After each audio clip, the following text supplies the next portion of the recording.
Good afternoon, and welcome to Gator's Garage, the home of all things historical gaming in and around the great city of Savannah, Georgia.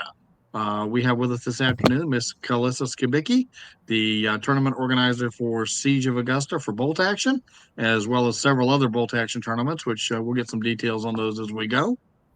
Thanks for watching, and before we get too deep, just a reminder, if you like what we're doing, click the like button, share, and subscribe, and that'll help grow the channel and help us get the word out. Miss Kalissa, thanks for being here this afternoon. Thank you so much for inviting me on.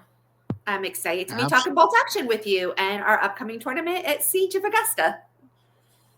Fantastic. Just a real quick, how many points is it? Is there any restrictions on it? So it's 1250 points. Basically, what's about the standard point list for a tournament for Bolt Action. There's no restrictions with the list. Basically, it is straight third edition rules. So, Okay. however, the lists have to be built based on the main rule book. That's what you have to follow for this tournament. Okay. Felt like it was a little too early in third edition with it having just come out to really start throwing any type of restrictions in it. Because we don't really kind of know what people are going to be doing with lists yet. Sure. What about the minor PDFs? Those are available as well, right? Yes, they are. I didn't want to limit it because Warlord has officially released the minor PDFs. I did want to go ahead and open it up to that as well. Perfect. That sounds great. Again, if you've not been to Siege and seen the awesome looking tables that her and David put on, they're a sight to behold. If you've not signed up yet, get signed up. She's still got room for more players. It's in Augusta, Martin Luther King Jr. weekend, and I think you're running it just Saturday, right? Yes, it is only that Saturday. It'll be all day that Saturday. So you can do the whole convention. The player could even do the whole convention and play the tournament Saturday and do other things on Friday and Sunday. Fantastic. Okay, very good. You will find links for her player pack down in the description below. We will also put a link to the Siege of Augusta Facebook and Siege of Augusta website so you can register for the convention. And I think they still may have hotel rooms open. If they don't, the DoubleTree is not too horribly expensive. And there's a couple of places near there as well that you could stay if you're coming from out of town. So, Kalissa, we were just talking. You and I have known each other for a long time. I don't know if I could even say exactly how many years now at this point. Yeah, I'm right there with you. I know you were running tournaments back when I was director, and that was over 10 years. So you've been doing direction for a long time. How did you get roped into being a regular tournament director? So it was kind of a random request one year of, hey, do you feel like running a tournament? And I was like, sure, I guess I think we can figure this out. I've been a gamer for several years at that point. I knew a lot of the guys that were running Siege. Siege of Augusta is, David and I fondly call it actually our home convention, basically, because even though we're in Fayetteville, North Carolina now, we moved to North Carolina from Georgia. And Siege of Augusta is one of the first conventions we ever went to. Okay, me too. And we actually learned about it, not when we were living in Georgia, ironically. We learned about it by moving to Fayetteville and with the guys that we gamed with in Fayetteville. That is because hilarious. they went to Augusta all the time. So we learned about it from Air Dry and all of that. Since they were big with it, we went down, checked it all out. And at the time, Bryant was running the conventions. Right. Bryant was director of that. And then so after Bryant unexpectedly passed away. Right. When that whole next year when we were kind of trying to figure out what's going to happen with us, but everybody just kind of banded together. Yeah. Eric Green reached out. There we go. Yay. All right. Go ahead. Okay, so when Bryant passed away unexpectedly, we were all kind of trying to figure out how Siege going to look for the next year. Eric Gray Right. reached out to me and asked if I'd be willing to run a bolt action tournament. And I was like, sure, I guess. I'm a gamer and I've played games, played bolt action, I've played in tournaments, but I've never run one. But I was like, how hard can this be? I teach kindergartners all day. How can this be any different or any harder? That's right. Gamers are basically a bunch of kindergartners anyway at heart. So I put some stuff together. We brought some terrain out and I ran my first tournament and it was successful. Everybody had fun and it just kind of exploded and grew from there. I learned a lot of stuff from there. I started changing some things around. People from other conventions started reaching out to me going, hey, will you come to our convention? The guys at Williamsburg Muster and then Call to Arms. So a lot of the guys from the ODMIS group in Virginia reached out to me. They're like, we want you to come run tournaments for us. So I go up to Williamsburg a lot for it. Then Richmond Open started up a few years back. And they're like, will you come and run a tournament there? I've actually had to turn people down because I've had to explain to people like, I'm sorry, I can't travel to Connecticut. That's a little bit far for me to run a tournament for you. But Siege has always kind of held that special place in my heart of this is where my tournament started. And where like, this is the one that I will always make it every year for a tournament. That's absolutely awesome. Absolutely awesome. And like I say, I know I always see people having fun. You always make it a point to come around and visit with us vendors and look out for us, and that's cool. And it's just is like I say, it just seems like I've known you a long time and really like what you're doing there at Siege. So how did you get into tabletop gaming? What was your first game? So my first game actually was Flames of War. Okay. And it actually started through David. I hadn't experienced any type of tabletop gaming until David and I got together. And David apparently had a bunch of like Space Marines when he was younger, but then he sold them because nobody around him gamed or did anything like that. But then David and I we were dating at the time. We weren't even married at that point, but we were dating. We had gone into a aquarium shop to get some stuff for the turtles. And it was right next to the Hobby Town in Kennesaw, Georgia. And we're like, well, we've got some extra time, let's just go into Hobby Town and see what they have in there. It's all things we like. 3 hours later, we left Hobby Town because I don't know if you've ever been to the Hobby Town in Kennesaw, Georgia, but it's they took an old movie theater and they turned it into a Hobby Town. So this place is huge. Wow. It is huge. So we wandered that whole store because everything was like things we were fascinated in. Well, David ended up buying some figures. He bought a tank actually to start a German force for Flames of War. Okay. And he slowly started building up a force and he got enough together to play his first game. And he told me, he's like, I'm going to go to Hobby Town and I'm going to go play my first game. I was like, well, I'm not working. I'm off. I'll come with you. But I'm going to bring the book that I'm reading in case I get bored watching. Sure. And I never opened the book. It shouldn't have been that far of a cry to know that I wasn't going to open the book. I mean, I was reading King Arthur in the original Old English. So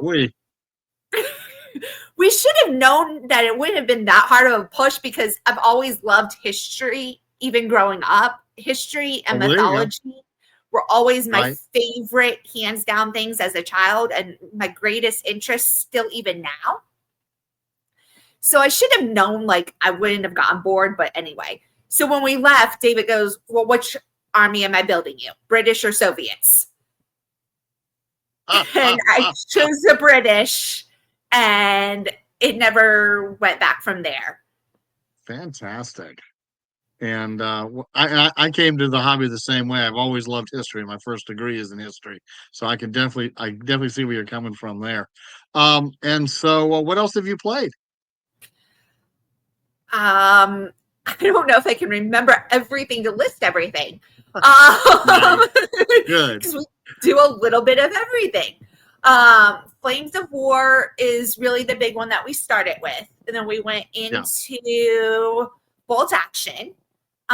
We do battle group as well, but we do that in 20 mil because apparently we have to do World War II in 15, in 20, and 28 mil. Of course. So, I do 6, 15, and 28. So we do what a tanker. We've done Normandy firefight. Nice. I do a lot of the Osprey, like the little Osprey ones, like the Lion Rampant, Dragon's Rampant, in Her Majesty's Name. A lot of those. And I know I'm forgetting a bunch of those, but most of those I play. We've also played like board game things with like Mythic Battles, Pantheon. So a lot of the Kickstarter stuff that's been like Greek mythology type things with heroes. We've got Rising Sun. I know some of those are like a combination of like a board and miniature type things. Sure. So we have Star Wars Imperial Assault. Yep, definitely all over the map. I love it. That's great. We're a little bit of I'm a little all over the map because there's historicals, there's fantasy, there's mythology in there, there's Civil War in there, there's ancients in there, muskets and tomahawks. Like I said, I'm probably forgetting a ton of different things that I've played. Fantastic. That's great. I always like to see folks who play a variety of stuff. I'm kind of like you. I'm all over the map. Bolt action, Flames of War, Blitzkrieg Commander on the World War II side, Musket and Tomahawk, Black Powder, a couple of big ones I play there. Haven't done much with Ancients. I just got into Hail Caesar with their Epic line, and that's a lot of fun. So yeah, it's always great to have variety. That's really exciting. And everybody's favorite question: what's your favorite game, or does it depend on the day? Honestly, I think it depends on the day. For a while, I was like, oh, bolt action is my favorite, but I realized I was playing that the most. So I was like, okay, that's probably, I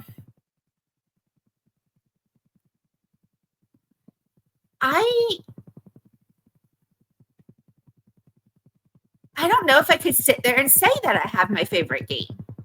Fair enough. Because I think there's elements of quite a few of them that I like that makes for enjoyable games. That's right. Like with Normandy Firefight, we get into, when David and I play it, we get into crazy situations when we get ready to throw grenades and we forget that we pulled the pin because we've added extra elements to it. Like, well, I pulled the pin for the grenade for this guy, but now you just killed this guy. So what happens to the grenade? The grenade just doesn't magically disappear. No, it doesn't. But there's not rules for it. So at least in our games, we have it go off still. Nice.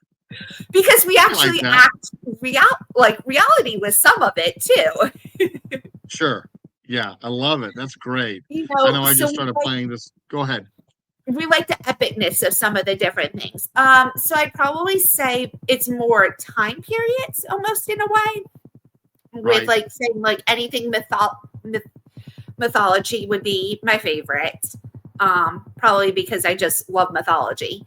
And then I like probably a lot of the historical stuff too. Awesome. Very good.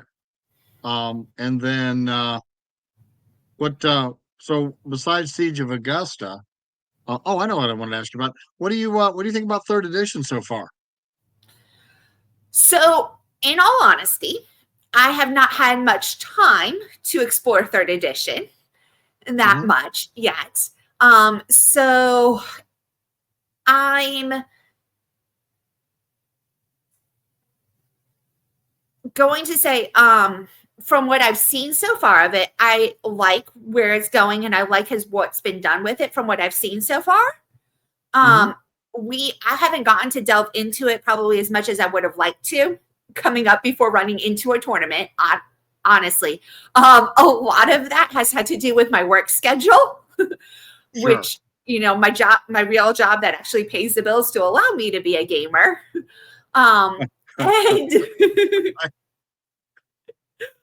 but I really do like some of the elements that have happened with this. Excellent. And Super. Well, I'm your homework for interested. this week. Your homework for this week is to play at least one game of Bolt Action. Yes, yes. No, that will happen. I will have played it a couple of times beforehand. And that is something that within our local area, we are in the process of starting up a 3rd edition escalation league, because we do have Awesome. several players that are coming back into playing Bolt Action after taking a break from it, are looking at building up forces for it. And I just know work had kind of gotten in the way for a while. Some different things with some personal life stuff had gone on for a while. Sure. And then with our local game store moving location, some different things had happened. But able to get back in the swing of things now. So looking to get back into the swing of gaming with the start of the new year. So I'm just gonna challenge you. Pictures or it didn't happen. Send us some pictures. We want to see what's going on, and that's really one of the things I love about this hobby is the visual element of it. Again, going back to looking at your tables or where we play, that looks really good. So yeah, that's I'll poke you and say pictures or it didn't happen. I'll be like, really? Did you really play, or did you just say so? So that's fantastic. Now, of course, we've talked about how much you do Siege of Augusta. What other tournaments do you do? So in February, I usually go to Williamsburg, Virginia, and do Williamsburg Muster and run a tournament there. Okay. I am still in the discussion stage as to whether or not I am doing that one this year. I have not made an actual decision for that one this year. And the reason why I haven't made the decision on Williamsburg Muster this year is I'm just not sure because of the dates of that this year, the dates of the convention this year. They always hold it President's Day weekend, which is not a problem. President's Day weekend is fine, all of that. It's just the Friday is Valentine's Day. So then I'd be running it on Saturday, February 15th, and I'm just not sure about turnout possibly. Yeah, about player turnout. Right. Because I have run it in the past when Valentine's Day has been that Friday, and the turnout wasn't as, we had players. We did have players. It just wasn't as many as we would have liked. Everybody still had a great time. Everybody enjoyed themselves, but we just weren't, it wasn't the turnout we were hoping for that one. Right. Okay. So I'm not sure so much about that one. But in May, at the start of May, I will be in a little town whose name I forgot about that is right outside of Richmond, Virginia, because they have moved locations. So it's no longer exactly Richmond anymore for the Richmond Open. And I'll be running a tournament there on that Saturday of the Richmond Open. And then probably, because it's very, very, very early planning stages, I will be at Call to Arms in Williamsburg, Virginia in October for a tournament. Okay. And there's always a debate back and forth in June, whenever NashCon happens, as to whether or not I do the tournament NashCon in Nashville, Tennessee. I have done that in years past. It all depends on the dates for that one. Right. Yeah, they tend to move around a little bit. It's one of the nice things about Siege of Augusta is you always know it's Martin Luther King Jr. weekend. Always has been. I think as long as anybody has anything to say about it, that's what it always will be. You can really, as a player or a vendor or an organizer, if that's on your circuit, you can stick a dagger in the ground and know that Siege is going to happen that weekend, come heck or high water, which is pretty cool. Right. All right. Sounds like go ahead. And since I do work for the school system, I have to kind of adjust. I have to watch what dates I run the tournaments based on what's going on with the school system too. Right. What do you mean work gets in the way of gaming? What's up with that? That's not true for anybody, right? Right. But I will say, and one of the things I often think about is in developing ourselves as leaders for the community. I think it makes us better professionals too. I think so. I've seen actually where what I do as a job actually has impacted what I do in my tournaments. Actually, that's Interesting. why I always prep my players, and a lot of times I have a lot of repeat players to my tournaments. A lot of the same players come back year after year after year. They're like my core players for my different tournaments. But I always Yeah. prep all of them. I always tell them, like, guys, listen, I've been in a classroom. I'm a classroom teacher. I taught kindergarten for 5 years. I taught first grade for 6 years. I now work with K2 as an instructional coach.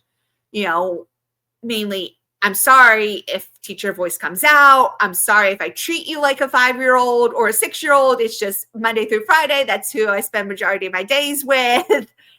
And I tend to act like everybody is 5 and 6 years old sometimes. But it's actually come into play with some decisions I make with tournaments as well, and things that have gone into my player packs as well. Cool. Yeah. I know you and I consulted on the last tournament I put on, and you gave me some good advice about how I was planning to run it. But I know as a player, I can never get too much information, and as a person, and I think most of us gamers are probably this way, that getting clear instructions on what we're going to be doing really helps a lot. Whether you're defining, like, when we put the tournaments on here in Savannah, we try and do a really good job of, making sure that people know exactly what the terrain on the boards is like, what the time periods are, what the prize packs are, what the points are, just different things that so people have less surprises, and we'll write it out, and we'll have it in the player packs, and then we'll talk it out. And to your point, it is a lot like teaching or coaching. So yeah, it's a good skill set to have. And again, seen it in play, and I know everybody always, again, um everybody always enjoys playing. I know Randy's been to your tournament, I think, 2 or 3 times, and he's planning to play again this year, and Yes. he's just absolutely looking forward to it. So matter of fact, we're going to do a open day next Saturday at my church here in Savannah, and ask anybody that wants to come out and test drive their list for Siege to come on out, and that way they can get a test drive in before they play at Siege. So that's fantastic. So what are your what are your plans for the future in terms of gaming? Are you working on any new projects, or you got any new games coming into your hopper? So my next plan is probably actually to finish an army that I kind of have in bits and pieces for bolt action. I've picked up Okay. some pieces here and there for them. Hmm. But I was in the process of because so I started by playing British for Flames of War. I did end up starting a little bit with Soviets, but they just didn't really fit my playing style that well to run the Soviets. And so I really stuck with British. And then so when we switched to bolt action, it just has always stayed, no matter what World War II game we play, I predominantly run British. British are But British are pretty solid in bolt action and Flames of War.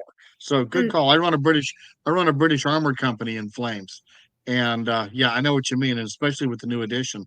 And as far as doing Soviets, there's no such thing as doing a little bit of Soviets. No. right.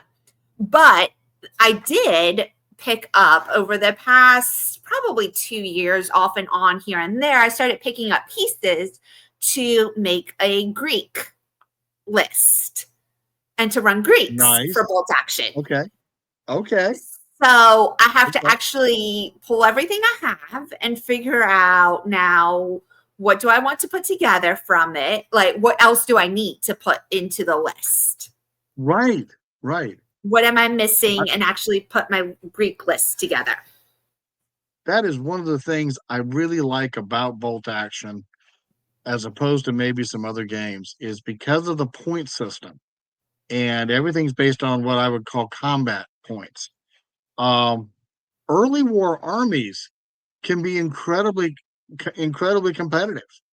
We've had French armies win at our tournament, early war French armies, because the reality is most people, even if they bring armor, they're not going to bring the scary panthers and tigers and such because they eat up too much points. So, if you've got a Char B, taking on a Panzer III, that's a competitive fight. So it's really cool. Now, the Greeks, I would imagine, probably don't have a lot of good armor options, but I would imagine their infantry options and special rules are probably pretty interesting. So, wow. Do keep us posted. I'm glad to hear that. And I've seen a lot of people doing those minor armies. We've got a couple guys here. One guy is doing the Finns, another guy is doing the Hungarians. I've got another guy who's done the Norwegians. So that's really cool, Kalissa. Hats off to you, man. That's great. I usually have at least one person run the Finns at my tournaments. David actually has a whole Warsaw Uprising list that he runs, that he'll run for bolt action. He's got Romanians too that he'll run sometimes too for things. Nice. So we kind of we have our main armies, but then we also like finding the kind of the lesser seen ones, I guess would be the better way to put it. Sure. The lesser known stuff. And that's kind of like what our niche is with some of this type of stuff too. Well, it's nice too, and being history people, we like to roll out and show people that World War II wasn't just the United States, Great Britain, and Germany, and the Soviet Union, and Italy. There was so many other people engaged, and there were so many, and for as many different reasons. And so that's really, really cool. I've recently started building up a North Africa British force, which is not common, but not uncommon. Right. But I'm making my infantry is all Sikhs.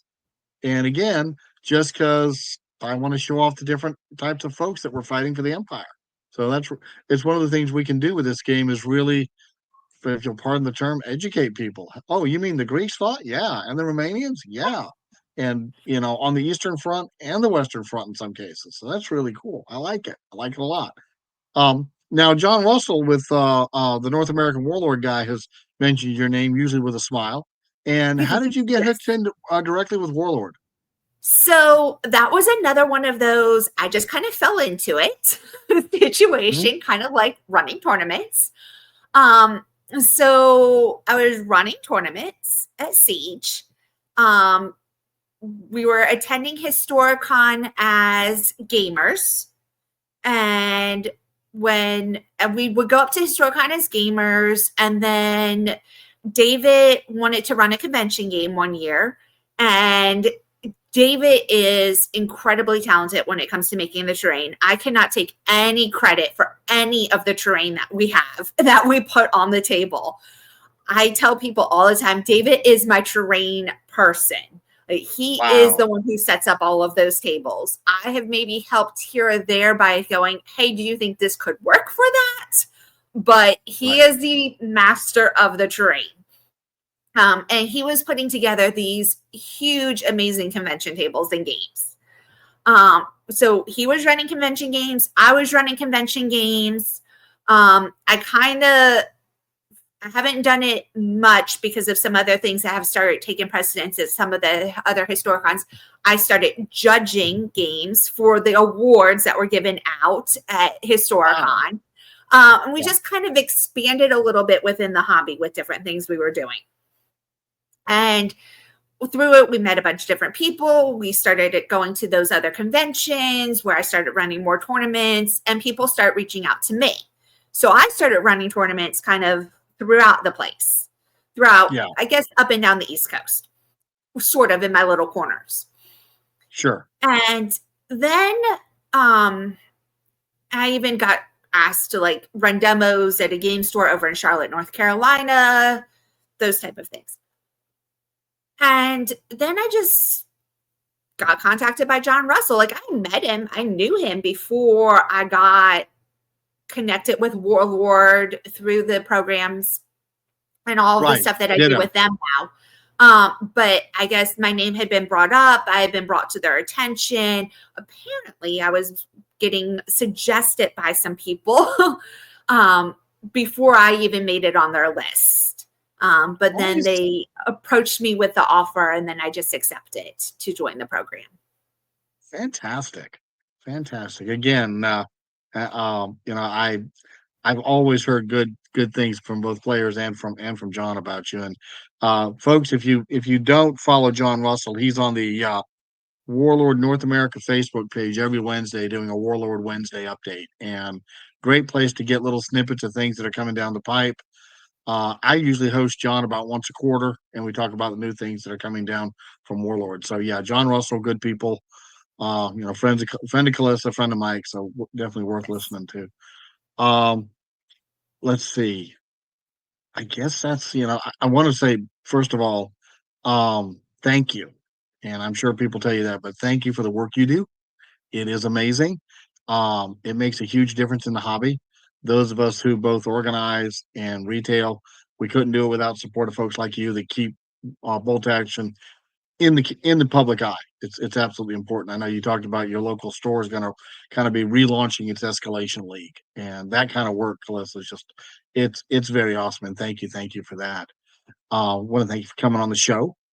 We will absolutely have the tournament. So the tournament this year for Siege of Augusta is January 18th. We'll have a link for that. And if you want to, we will also, as we get information, we'll continue to share stuff of tournaments that Kalissa's running. Of course, the both the Pulaski's Guard Facebook page as well as the Gator Games page. More than happy to cover any of that. So just if you need anything, give us a shout on that. And anything else for the people before we wrap up? Oh, sure. Again, thank you though so much for having me on. I appreciate it, and I really do this so people can have a chance to game. And because I know how it is as a gamer and want to have fun, I do want to say if people are concerned because they hear the word tournament and they're like, "Oh, maybe we're not ready for a tournament for third edition," it really is. My games are run like my tournaments, I guess I would say, are labeled as tournaments, but I don't know if they necessarily feel like tournaments because everybody just really has a good time. Out of the players that are already signed up, I can say we will have some brand new players playing in this. Fantastic. So it will be Very designed good. to be new player friendly. So there are some people who have played a few games of third edition, some who are just coming back after some time away from bolt action and are refamiliarizing themselves with the game and with the new rules. And then some who have not even played a game yet of third edition that will be playing. And it is designed and set up so that anybody at any skill level can play in the tournaments. And I'll second exactly what you said. What I've found in running tournaments here locally is that pretty much all the bolt action players I know are very much, for lack of a better term, gentlemen, and new players are always welcomed. And I've seen many players, even grognards, if you will, just pause and take time to teach new people, even in a tournament setting. Because we, at the end of the day, if we ain't having fun, it ain't right. So we do a really good, bolt action players as a community do a very good job of not being hyper competitive and of making sure new players and returning players feel welcome. So that is really excellent. All right, folks. Again, thank you, Kalissa. Thanks, folks, for watching. Again, smash the like button, smash the share button, especially this one, because this tournament's in about 2 weeks. There's still time to get your Army list in and get registered. Probably still time to grab you a hotel room there in Augusta, or drive in. It's a one-day tournament. You could probably drive in if you wanted to, if you're somewhere in the neighborhood. But also, so like, share, and subscribe to the channel. We cover bolt action and we cover other games as well. Gator Games is dedicated to growing historical gaming and to an extent what I call hard science fiction gaming in and around Savannah. And we can do that best by you guys being our arms and legs to help us get out there. This is thirsty business. So if you don't mind, if you want to support us, you can, of course, buy merchandise at our store. But the other two ways to do it is to slip us $5 on our Patreon or on our Ko-Fi. Help us buy a cup of coffee and stay up late and bring you good content. So thanks again for y'all's time. And that's it for the Gator.